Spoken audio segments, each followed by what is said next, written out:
भगवान विष्णु ने बताया कि तुलसी में रोजाना जल देने से कौन सा फल मिलता है।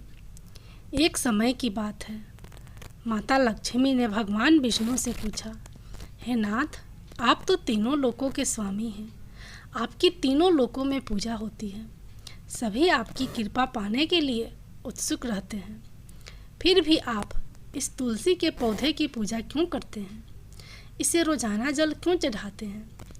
मैं इस तुलसी के पौधे को जल चढ़ाने का महत्व जानना चाहती हूँ। माता लक्ष्मी की बात सुनकर भगवान विष्णु ने कहा, हे देवी, तुलसी साक्षात लक्ष्मी का ही रूप है। तुलसी की रोजाना पूजा करने से कई फायदे होते हैं और तुलसी को जल चढ़ाने मात्र से ही मनुष्य के कई पाप नष्ट हो जाते हैं। तुलसी को जल देने का महत्व बताने से पहले मैं तुम्हें एक बहुत ही पवित्र कथा सुनाता हूँ। इस कथा के माध्यम से तुम्हें तुम्हारे इन प्रश्नों के उत्तर मिल जाएंगे। इसलिए देवी, आप इस कथा को बड़े ही ध्यान से सुनना। भगवान विष्णु ने कहा, हे देवी, जो भी मनुष्य सिर्फ इस कथा को ध्यान लगाकर पूरा सुन लेता है, उसे 100 वर्षों तक तुलसी को जल देने का फल प्राप्त होता है। माता लक्ष्मी ने कहा, स्वामी, मैं इस कथा को बड़े ही ध्यान से सुनूंगी, आप मुझे वह पवित्र कथा सुनाना शुरू कीजिए। भगवान विष्णु ने कहा, देवी, बहुत समय पहले की बात है, किसी नगर में एक ब्राह्मण रहता था। उसका जन्म तो ब्राह्मण कुल में हुआ, लेकिन उसके कर्म नीच प्रवृत्ति के थे। वह ब्राह्मण हमेशा झूठ बोलता और गलत तरीके से पैसा कमाता था। उसका मन हमेशा ही बुरे कर्मों में ही लगा रहता था। वह सदैव ही जुआ, वेश्यावृत्ति और चोरी में ही लगा रहता था। उसने अपने जीवन में कभी भी पुण्य के काम नहीं किए और शास्त्रों का अध्ययन नहीं किया। ब्राह्मण होते हुए भी कभी पूजा पाठ नहीं किया। सदैव ही उसका मन दूसरों के धन पर लगा रहता था और वह दिन में जो भी धन कमाता उसे रात्रि में जुआ और वेश्यावृत्ति में उड़ा दिया करता था। इस तरह वह ब्राह्मण अपने जीवन को पाप कर्मों में ही गुजार रहा था। उसने अपने मुख से कभी भगवान का नाम भी नहीं लिया और ना कभी देवी देवताओं का पूजन किया। इस प्रकार से पाप करते हुए उसे कई वर्ष बीत गए। फिर वह ब्राह्मण कुछ खरीदारी करने के लिए एक नगरी में जा पहुंचता है। उस नगरी के पास में गंगा नदी बहती है और उस नदी में स्नान करने के लिए दूर दूर से लोग आया करते थे। फिर वह ब्राह्मण गंगा जी के किनारे एक आश्रम में ठहरता है। उस आश्रम में अनेक विद्वान ब्राह्मण प्रतिदिन पुराणों का पाठ तथा भगवान की भक्ति में लीन रहते थे। वह ब्राह्मण भी ढोंग करता हुआ वहीं पर उनके साथ रुक गया और उन ब्राह्मणों के साथ रहकर उसे भी भगवान का नाम लेने का अवसर मिल रहा था। वह उसी स्थान पर कुछ दिनों के लिए रुका। फिर वहाँ पर आए हुए लोगों ने गायों का पूजन करके ब्राह्मणों को भोजन कराया, तो उस ब्राह्मण ने भी उनके साथ बैठकर भोजन किया और भगवान का प्रसाद ग्रहण किया। वहीं पर उस आश्रम में एक तुलसी का पौधा था। वह ब्राह्मण जाने अनजाने में उस तुलसी के पौधे में पानी डालता था। उसके मन में कोई विचार नहीं था कि वह क्या कर रहा है। वह प्रतिदिन सुबह उठकर बाल्टी में पानी लेकर तुलसी के पौधे में डालता था। यह उसका रोजाना का नियम बन गया था। फिर एक दिन की बात है, वह आश्रम में सोया हुआ था। तभी अचानक उसके पास एक काला सर्प आया और उस काले सर्प ने उसे नींद में ही डस लिया और थोड़ी ही देर में उस ब्राह्मण की नींद में ही मृत्यु हो गई। और जब सुबह दूसरे ब्राह्मण ने उस ब्राह्मण को इस अवस्था में देखा तो उन्होंने उसके मुख में तुलसी पत्र और तुलसी जल डाल दिया। फिर उन ब्राह्मणों को पता चला कि उसकी तो मृत्यु हो चुकी है। तब वहाँ पर यमदूत आते हैं और उस ब्राह्मण को पकड़कर यमलोक ले जाने लगते हैं। रास्ते में जाते हुए वह ब्राह्मण विलाप करने लगा और यमदूतों से कहने लगता है, हे यमदूतों, मुझे कहाँ ले जा रहे हो और मेरी मृत्यु किस कारण से हुई है? तब यमदूत कहने लगे, हे ब्राह्मण, तुमने जन्म से लेकर मृत्यु तक बहुत पाप कर्म किए और तुम्हारे पापों के कारण ही तुम्हें एक काले सर्प ने काटा और जिसकी वजह से ही तुम्हारी मृत्यु हुई है। और अब हम तुम्हें यमपुरी लेकर जा रहे हैं। वहाँ पर यमराज तुम्हारे पाप कर्मों का लेखा जोखा देखेंगे और निश्चित ही तुम्हें घोर नरक में डालेंगे। फिर से वो ब्राह्मण फूट फूट कर रोने लगा और उन यमदूतों से माफ़ी मांगने लगा, किंतु यमदूतों को उस पर जरा भी दया नहीं आई और वे उसे मारते हुए यमलोक लेकर गए। जब यमदूत उस ब्राह्मण को लेकर यमराज के सामने उपस्थित हुए तो यमराज के पास बैठे हुए चित्रगुप्त ने उस ब्राह्मण के कर्मों का लेखा जोखा निकाला और यमराज से कहने लगे, हे धर्मराज, इस ब्राह्मण ने तो अपने पूरे जीवन भर पाप ही पाप किए हैं। इसने इसके जीवन में कभी पुण्य का काम नहीं किया है। यह तो घोर पापी है। इसे तो हमेशा के लिए नरक में डाल दिया जाए। फिर यमराज कहते हैं, हे यमदूतों, जीवन भर पाप करने वाले इस ब्राह्मण को उठा कर ले जाओ और इसे नरक में डाल दो। यमराज का आदेश मिलते ही वे यमदूत उस ब्राह्मण को लेकर नरक की ओर चल दिए और ब्राह्मण को पीटते हुए नरक में ले गए और वहां ले जाकर उसे खौलते हुए तेल की कढ़ाई में डाल दिया। परंतु जैसे ही उस ब्राह्मण को खौलते हुए तेल की कढ़ाई में डाला तो वह तेल एकदम से ठंडा और शीतल हो गया। इस घटना को देखकर उस यमदूत को बड़ा ही आश्चर्य हुआ। ऐसा उसके साथ पहले कभी नहीं हुआ था। उस यमदूत ने कितने ही पापियों को उस तेल की कढ़ाई में डालकर और वे सभी उस खौलते हुए तेल में गिरकर छटपटाने लगते थे। लेकिन जैसे ही वह ब्राह्मण गरम तेल की कढ़ाई में गिरा तो वह तेल अचानक से शांत और शीतल हो गया। इस आश्चर्यजनक घटना को देखकर वह यमदूत जल्दी से दौड़ता हुआ यमराज के पास पहुंचा। यमदूत को देखकर यमराज ने कहा, हे यमदूत, क्या बात है, तुम इतने घबराए हुए क्यों लग रहे हो?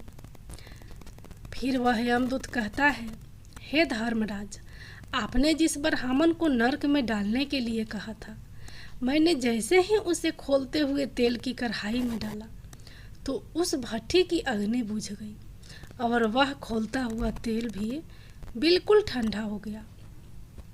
फिर यमराज कहते हैं, हे यमदूत, यह तो बड़ी ही विचित्र घटना है। ऐसा तो पहले कभी नहीं हुआ था।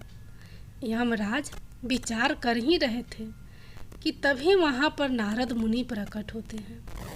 नारद मुनि को देखकर यमराज अत्यंत प्रसन्न होते हैं और उन्हें प्रणाम करते हैं और उनका स्वागत करते हैं। फिर यमराज नारद मुनि से कहते हैं, मुनिवर, आप उचित समय पर आए हैं। हमने आज और अभी एक अत्यंत पापी ब्राह्मण को नरक में गिराया है, किंतु उसके गिरते ही नरक की अग्नि ठंडी पड़ चुकी और खलता हुआ तेल भी शीतल हो गया। तब नारद मुनि ने यमराज से कहा, हे धर्मराज, आपने जिस ब्राह्मण को नरक में डाला है वह नरक में डालने योग्य नहीं है, क्योंकि उस ब्राह्मण के द्वारा अनजाने में ही ऐसा कर्म हुआ है जो नरक का नाश करने वाला है। जो मनुष्य पुण्य कर्म करने वाले लोगों की संगति करता है उसे उनके पुण्यों का भाग जरूर मिलता है और यह ब्राह्मण तो कई दिनों तक भगवान के भक्ति के साथ रहा है। इस ब्राह्मण ने आश्रम में रहते हुए रोजाना तुलसी में जल डाला है, इसलिए यह ब्राह्मण बड़ा पुण्य आत्मा बन गया है और इसके सारे पाप नष्ट हो गए हैं। यह ब्राह्मण अब स्वर्ग लोक में जाने का अधिकारी बन गया है। इस ब्राह्मण ने अनजाने में ही इतना पुण्य कमाया है जो कई जन्मों तक मनुष्य को प्राप्त नहीं होता है। इसलिए हे धर्मराज, आप इस ब्राह्मण को नरक में ना डालो और इसके पापों के लिए इसे केवल इतना दंड दो, इसे सभी नरकों का दर्शन कराओ।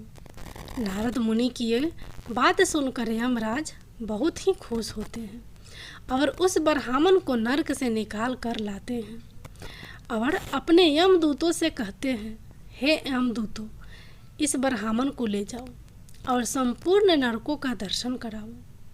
फिर यमदूत उस ब्राह्मण को ले जाते हैं और संपूर्ण नरकों का दर्शन कराते हैं। भगवान विष्णु ने कहा, देवी, इस प्रकार से यमदूत उस ब्राह्मण को संपूर्ण नरकों का दर्शन कराते हैं और उसे यम लोक में ले जाते हैं और फिर वह ब्राह्मण एक यक्ष बन जाता है। भगवान विष्णु कहते हैं, हे देवी, वनस्पति नाम तुलसी, मास नाम कार्तिक, तिथि नाम एकादशी।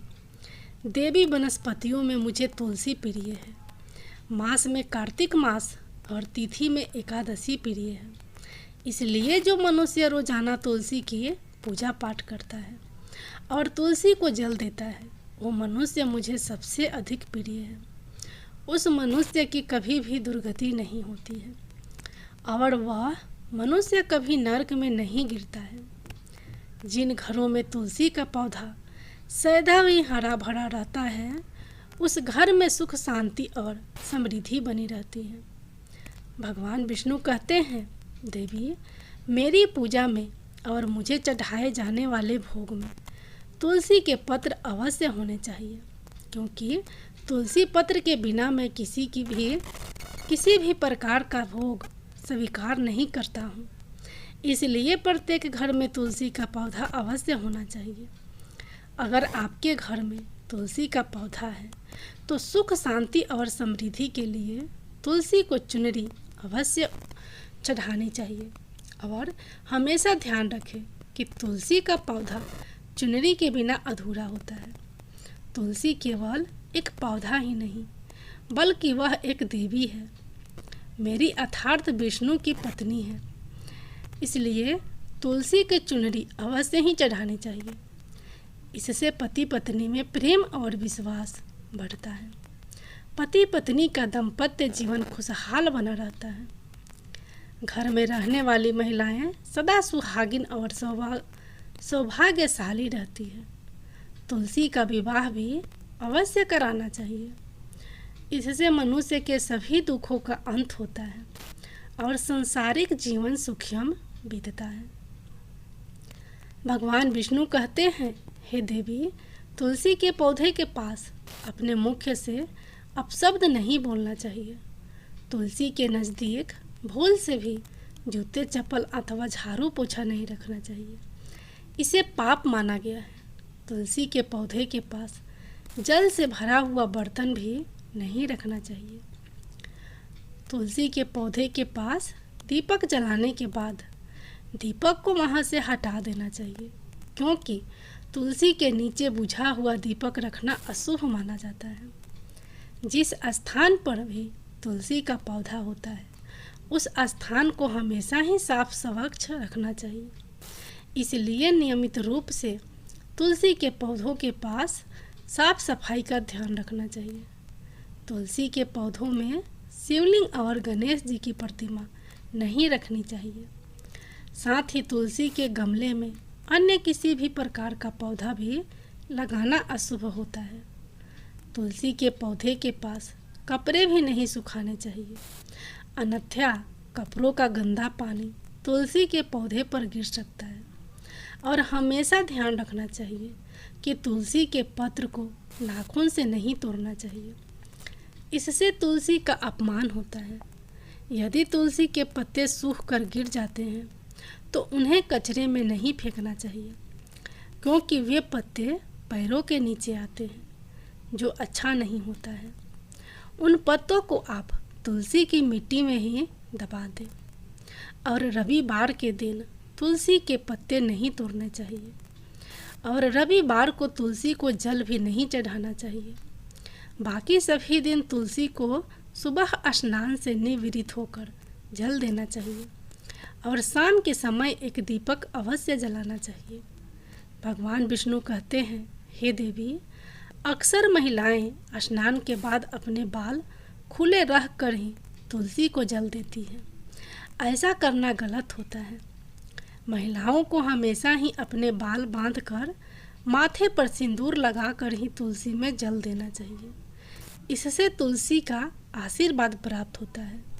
घर में तुलसी का पौधा लगाते समय ध्यान रखें कि इनके लिए गंदी मिट्टी का उपयोग नहीं करें। साफ स्वच्छ मिट्टी का ही उपयोग करना चाहिए। इससे तुलसी मार उठ जाती है और सूखने लगती है। तुलसी का पौधा कभी भी गंदे स्थान पर नहीं लगाना चाहिए, जैसे नाली अथवा बाथरूम के पास तुलसी के गमले को कभी नहीं रखना चाहिए। अन्यथा गंदा पानी तुलसी के पौधे में गिर सकता है, जो बहुत ही अशुभ माना गया है। घर में तुलसी का पौधा कभी सूखना नहीं चाहिए। शास्त्रों में ऐसी मान्यता है कि तुलसी का पौधा सूखना अकाल मृत्यु की सूचना देती है।